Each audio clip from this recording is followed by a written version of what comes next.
My dear friends, when we were in the novitiate, I and my classmates remember our novice master in his many teachings to us, si Father Ben Dimsuan.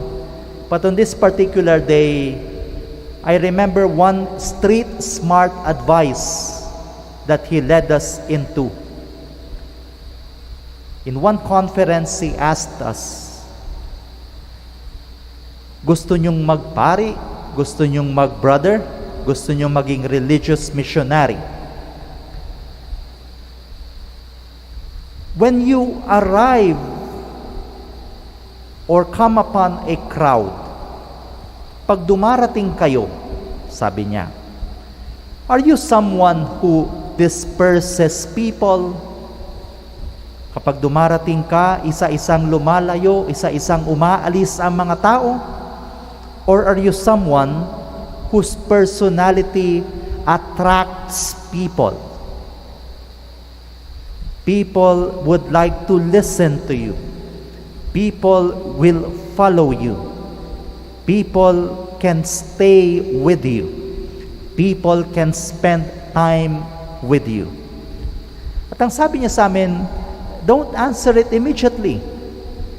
Think of the many instances, the many gatherings, the many places, the many groups that you have joined in.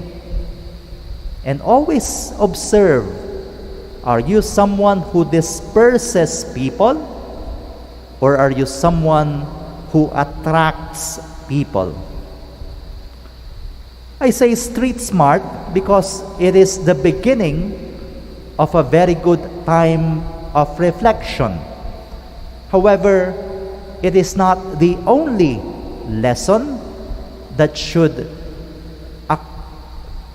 occupy us. Bakit?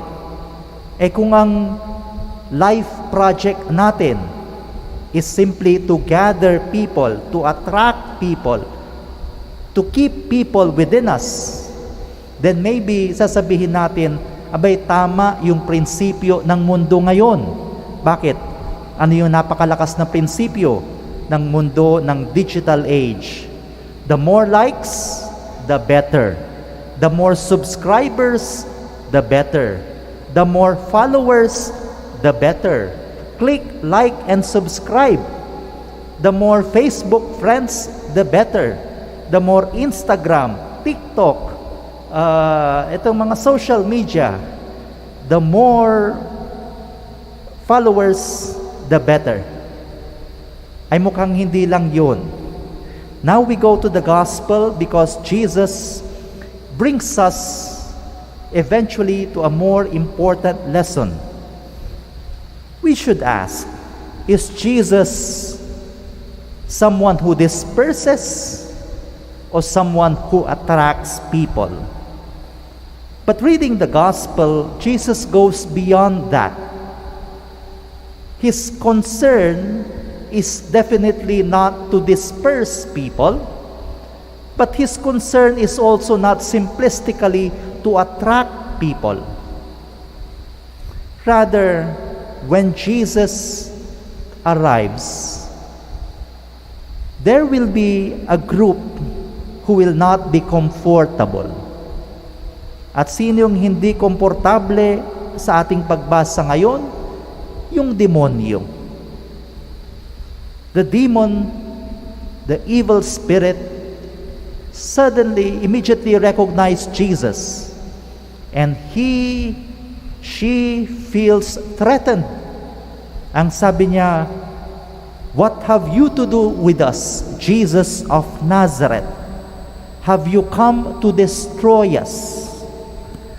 So the life project of Jesus is not to disperse people, is not simplistically to attract people, but rather to reveal the message of salvation, to brighten up truth, to show what goodness is, and by doing so, those who belong to the kingdom of God will remain, while the devil and the evil spirits will scamper away. May kasabihan tayo sa Tagalog, recently narinig ko lang, ang kapatid ng magnanakaw ay sinungaling. Pag-isipan natin, oo nga naman, kasi kung nagnakaw ka, abay itatago mo yun, at kung tatanungin ka, magsisinungaling ka. So pag nagnakaw, hindi na malayo yung pagsisinungaling. So when the light of truth, when the light of goodness, when the presence of Jesus, when accountability and transparency are demanded, then the evil spirits will scamper away. So mga kapatid, again, we start with the street smart advice of our novice master, si Father Ben Limsuan. Are we someone who disperses people? Are we someone rather who attracts people? But more than that, reading the gospel and learning from Jesus, do we live for the truth? Do we speak for the goodness? Do we seek what is true?